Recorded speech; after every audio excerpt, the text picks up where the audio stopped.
Y el día de hoy tenemos una interesante entrevista con el señor Luis Felipe Arizmendi, él es presidente de GPI Valores AP, y vamos a hablar justamente sobre eso, sobre la crisis europea y el impacto que está teniendo esto a nivel mundial. ¿Qué tal? Buenos días, Luis Felipe, ¿cómo estás?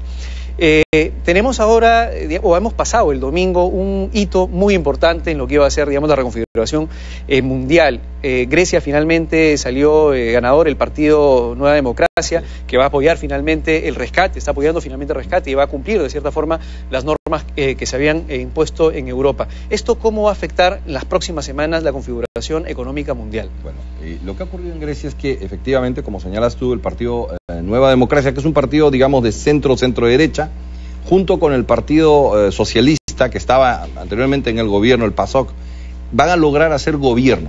Acá hay una diferencia para que todos digamos, los que nos escuchan y nos ven sepan.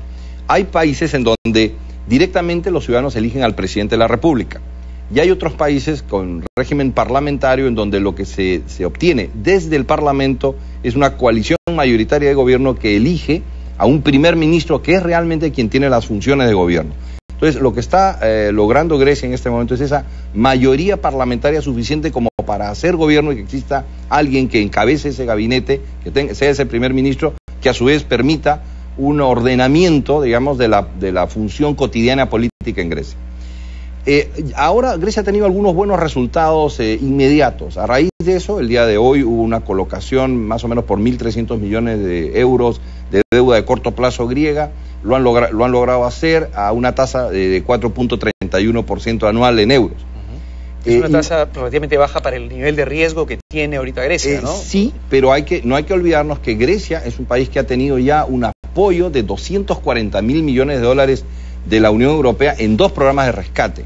El problema de Grecia es que todo eso sirve para paliar la circunstancia inmediata, pero no está resolviendo el problema de fondo, porque Grecia sigue con un nivel de deuda total, acumulada, sea reprogramada o no, que es inviable de ser pagada en los términos en que está, incluso acordada en este segundo programa de rescate.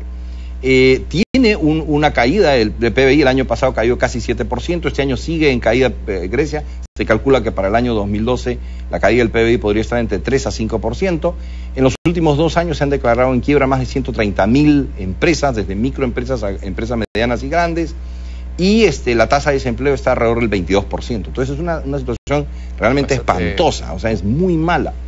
Y lo lamentable es que digamos, la forma como está planteado el rescate griego en realidad les da pocas oportunidades para poder poner en marcha nuevamente el aparato productivo griego. Porque el ajuste fiscal, digamos, de cierta forma los ata. El ajuste fiscal ha sido muy duro y en gran medida, si bien siempre se hace burla de los griegos, no es que necesariamente todos los griegos sean pues unos vagos, unos ociosos, no. Hay mucha gente que trabaja. Es cierto que ha habido corrupción en el gobierno griego y es cierto que los griegos han sido pues campeones europeos en evasión de impuestos.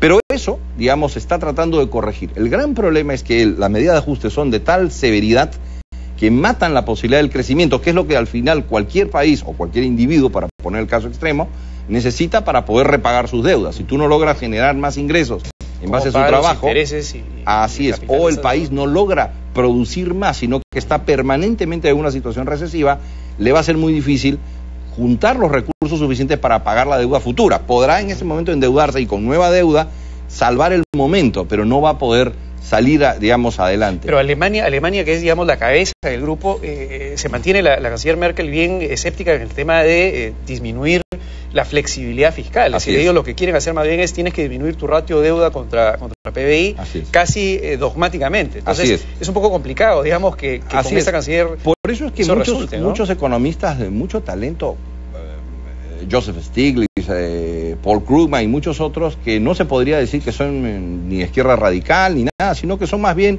centristas de tipo keynesiano, están diciendo que tarde o temprano Grecia va a tener que salir del euro, que no necesariamente tiene que ser una salida brutal del euro, podría ser un sistema monetario dual, Perú es un país bimonetario en la práctica. Sol y dólar, allá podría existir, y esto obviamente es un proceso en el cual tiene que acompañarse con el Banco Central Europeo, la Unión Europea, el Fondo Monetario, un sistema en el cual se mantenga como unidad internacional de reserva el euro y como eventualmente cuenta de reserva de valor para depósitos del euro y a su vez ir abriendo gradualmente un camino hacia el dracma para tener un poquito más de capacidad monetaria en el país y eventualmente utilizar la devaluación, porque eso ocurriría tarde o temprano, ¿no es cierto? Y más bien quizás probablemente sea un sistema bastante flexible, cambiario. Una ventaja para las exportaciones. Porque lo que pasa es que Grecia tiene que buscar un mecanismo por el cual el país se abarate de manera que sea atractivo para aquellas cosas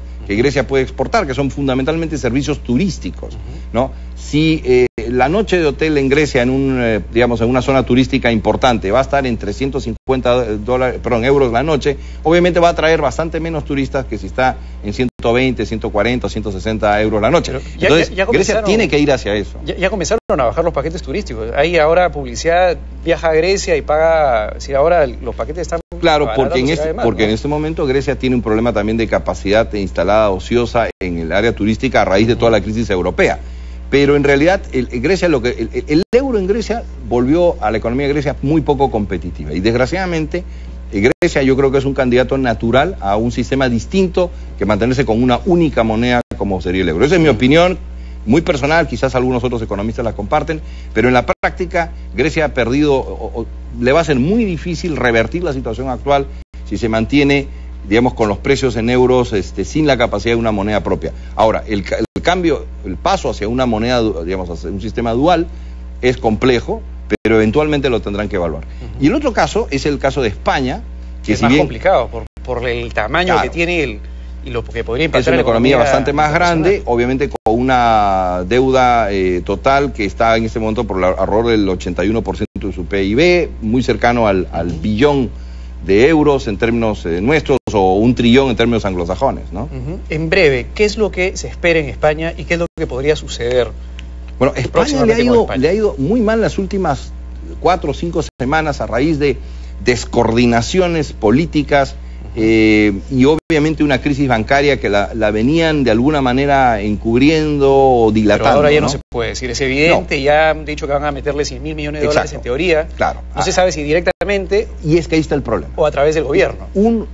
Como recomendación a cualquier jefe de gobierno, cuando se trata de temas bancarios, y yo tengo un poquito de experiencia por haber pasado por la superintendencia y haber tenido muchos colegas en la superintendencia que son muy capaces. En breve, Luis Felipe, por favor. En breve se tiene que poner clarito las medidas, conversarlas sin airearlas al público y una vez que están listas las medidas, implementarlas y luego anunciarlas cuando ya se han implementado. Pero lo que no puede decir es vamos a hacer un rescate de 100.000 millones, vamos a capitalizar y no saben ni siquiera cómo lo vas a hacer.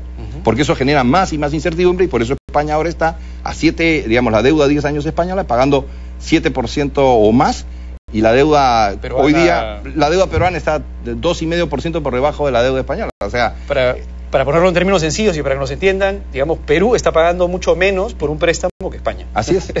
Es una locura, pero bueno, es así están las cosas. Muchas gracias, Luis Felipe, por venir a Valor Agregado y instruirnos un poco en todo lo que sucede a nivel internacional.